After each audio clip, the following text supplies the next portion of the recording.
আসসালামু আলাইকুম, electronics news চ্যানেলে আপনাকে স্বাগতম। তো একটা নতুন কাজ নিয়ে চলে আসলাম। এটা হলো সনি 32, স্যামসাং 32 অরিজিনাল। প্রবলেমটা হলো ডিসপ্লে আসে না, ঠিক আছে। পিছনে কিন্তু ব্যাকলাইট জ্বলে, বাট নো গ্রাফিক্স। এই হলো এটা সমস্যা। মডেল নাম্বারটা দেখেন, এটা হলো মডেল নাম্বার। এই এই হলো এটা মডেল নাম্বার, ভার্সন FB02। তো চলুন টিভিটা খুলি, কি সমস্যা দেখি। ভিডিওটার সাথেই থাকুন।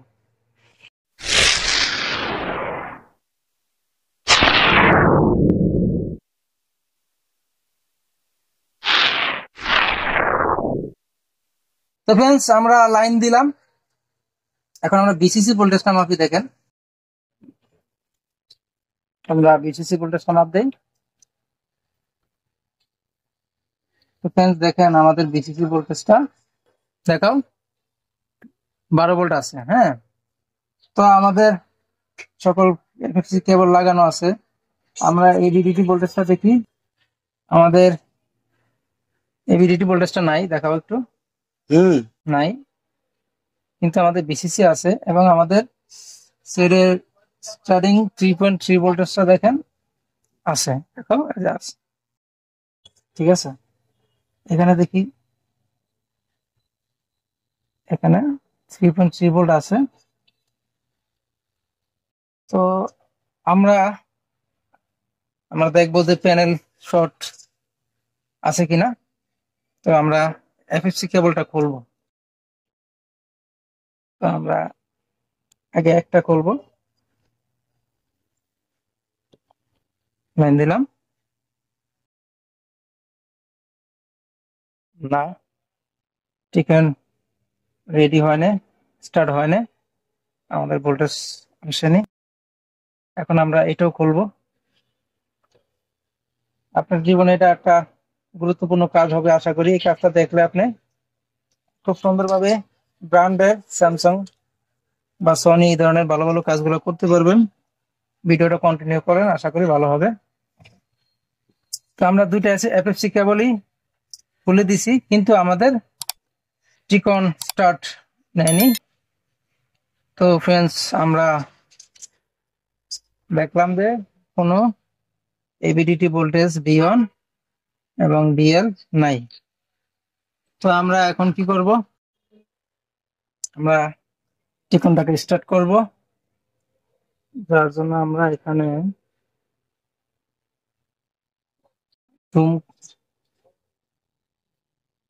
ভিডিওটা দেখেন, এটা খুব গুরুত্বপূর্ণ ভিডিও। আমরা লাইন দিলাম, আমাদের এফএফসি কেবল খোলা। এদিকে আসো, ধরো। তো ফ্রেন্ডস দেখেন, এই যে আগে কিন্তু একটা এলইডি জ্বলতো, এখন দুইটা এলইডি জ্বলে। আমাদের ভোল্টেজটা দেখেন, দেখাও। আমাদের এই ভিডিওটির ভোল্টেজ স্টার্ট হয়েছে। এখানে ধরো, এই যে B1 কাছে থেকে দেখাও। এই যে দেখেন B1 স্টার্ট হয়েছে, মানে ভিজিএল যেটাকে আমরা বলি। এখানে দেখেন বিএলটা দেখি, আমাদের বিএল ভোল্টেজটা এখানে ধরো। তো আমাদের কিন্তু বিএল ভোল্টেজটা এখন আছে। তো চলুন আমরা এখন এফএফসি কেবল লাগিয়ে দেখি। তো দেখেন, আমরা প্রথম এই সাইডটা লাগাই। আমাদের কিন্তু প্রোডাকশন মোডে ছিল। চিকনটা আমরা কিভাবে কি করলাম এখানে একটু দেখাও। ফ্রেন্ডস একটু কাছে, একদম কাছে ধরো। এই যে দেখেন, টি রেডি। এই TRDY এর একটা শর্ট ফর্ম, ফুল মিনিং ছিল টি রেডি। আমরা এখান থেকে 3.3 ভোল্ট এই টি রেডিতে দিছি, যার পরে আমাদের স্টার্ট হয়েছে। সকল ভোল্টেজ গুলো আসছে। আসার পরে আমরা সকল ভোল্টেজ পাইছি। তো আমরা আগে এই এক সাইডের এফএফসি কেবল লাগাইলাম। লাগানোর পরে কিন্তু আমাদের ভোল্টেজ গুলো সব ঠিক আছে। দেখেন এখন আমাদের স্ক্রিনটা কতটুকু আসে আমি দেখাই আপনাদের। এই যে অর্ধেক আসছে। আমি লাইনটা খুলে আবার দেখাচ্ছি কিরকম আসে। ভিডিওটা দেখেন, আপনার অনেক কাজে আসবে। স্যামসাং লেখা আসছে, কিন্তু এসে চলে যায়। তো আমরা এখন দ্বিতীয় এফএফসি কেবলটা লাগাই। তো ফ্রেন্ডস, আমরা দ্বিতীয় এফএফসি কেবলটাও লাইন দিলাম। দেওয়ার পরে দেখেন আমাদের কি সমস্যা কি হয়। তো কাছ থেকে ধরো, দেখেন ফ্রেন্ডস, এখন কিন্তু আবার সবগুলা একটা লাইট ছাড়া বাকি এলইডি অফ হয়ে গেছে। এবং আমাদের এখন দেখেন ভিডিওটা ধরো সুন্দর করে, আমরা দেখাই আপনাকে। গ্রাউন্ডটা আবার একটু লাগিয়ে নেই। আমাদের কিন্তু কোনো ভোল্টেজ এখন আবার নাই। তো আমরা কি করব, আবার এই এফএসসি কেবলটা খুলে দেব। তো দেখেন এখন কিন্তু আমাদের কি হয় দেখে, খুব চমৎকার বিষয় বন্ধুরা। দেখেন যে এখন কিন্তু দেখো আমাদের সব ভোল্টেজ আছে। তো আমাদের এই প্যানেলের এই সাইডটা শর্ট, আমরা এই সাইডটা রিপেয়ার করে আপনাদের দেখাচ্ছি। ভিডিওটা কন্টিনিউ করতে থাকেন।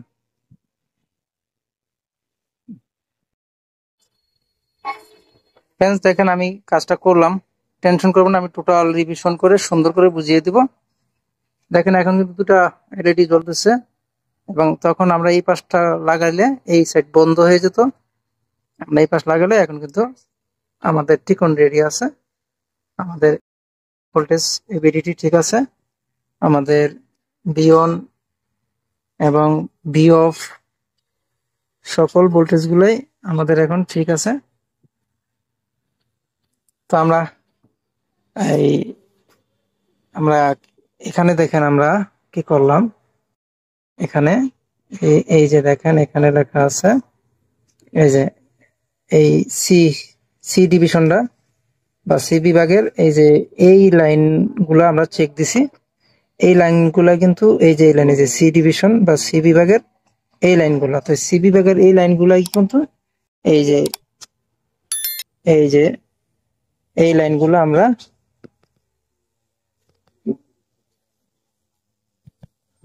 দেখেন যে এই লাইনগুলা আমি একটু ক্লিয়ার করার চেষ্টা করি।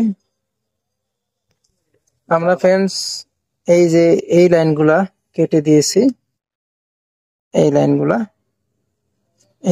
শর্ট ছিল, ঠিক আছে। এই লাইনগুলা প্যানেলের ভিতর থেকে শর্ট ছিল, ঠিক আছে। এই লাইনগুলো আমরা কেটে দিছি। এই লাইনগুলোর নাম কি দেখেন, এই লাইনগুলোর নাম হলো কি, এই যে দেখেন এই CKB, CKB 4, CKB 3, 2, CKB 2, CKB 1, CKB এই এরকম এই সিকেবির আমরা এই শুরু থেকে এখান থেকে এই সিকেবি 1, 2, 3, 4 আমরা এই চারটা লাইন কেটে দিছি। দেওয়ার পরে কিন্তু আমাদের সেটটা এখন টোটাল ওকে, ঠিক আছে। তো দেখেন আমাদের সেটের আমরা ডিসপ্লেটা দেখাই আপনাকে। এই যে দেখেন আমাদের কাজটা ওকে। তো আমি আরেকটু ক্লিয়ার করে দেখেন।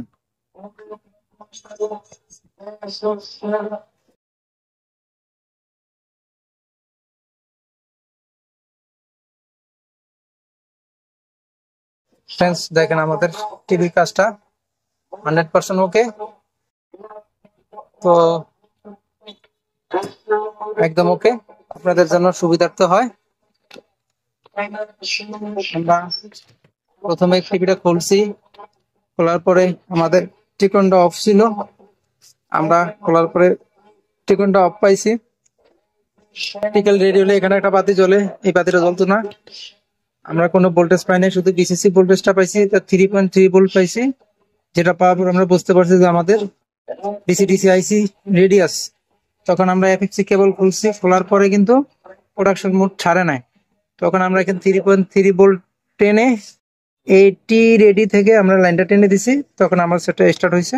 স্টার্ট হওয়ার পর আমরা এই সাইডটা দেওয়ার পরে টিভি চলতেছিল, বাট ফুল ক্লিয়ার আসে নাই। যখন এই সাইডটা দিছি তখন আবারও প্রোডাকশন মোডে চলে যেত।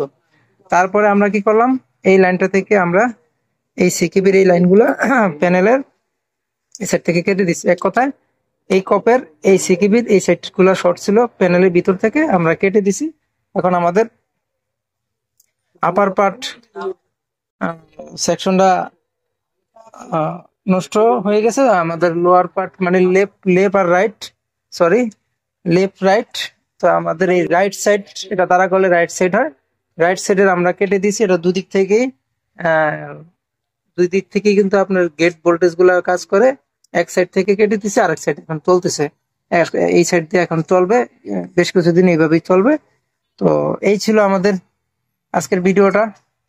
ফ্রেন্ডস, কাজটা তারা যদি বুঝতে পারেন, এই জন্য আমি ভালো করে বুঝিয়ে দিলাম। যদি কোনো কিছু মিস হয়, কোনো কিছু বুঝতে সমস্যা হয়, কাজের কোনো একটা সেকশন আপনি বুঝতে সমস্যা হচ্ছে, আপনি আমাকে কমেন্টস করবেন। আমি অবশ্যই সেই কমেন্টসের উত্তর দেওয়ার চেষ্টা করব, এবং যে বিষয়গুলো আপনি বুঝতে পারেন না সেই বিষয় নিয়ে আরেকটা ভিডিওতে আমি আপনাদের দেখিয়ে দেব। তো ভিডিওটা দেখে যদি ভালো লেগে থাকে তো চ্যানেলটা সাবস্ক্রাইব করবেন। আর পুরো ভিডিওটা দেখার জন্য ধন্যবাদ। আর যারা সাবস্ক্রাইব করছেন তাদেরকে অনেক অনেক ধন্যবাদ। ভালো থাকবেন, সুস্থ থাকবেন, দেখা হবে নতুন কোনো ভিডিওতে। আল্লাহ হাফেজ।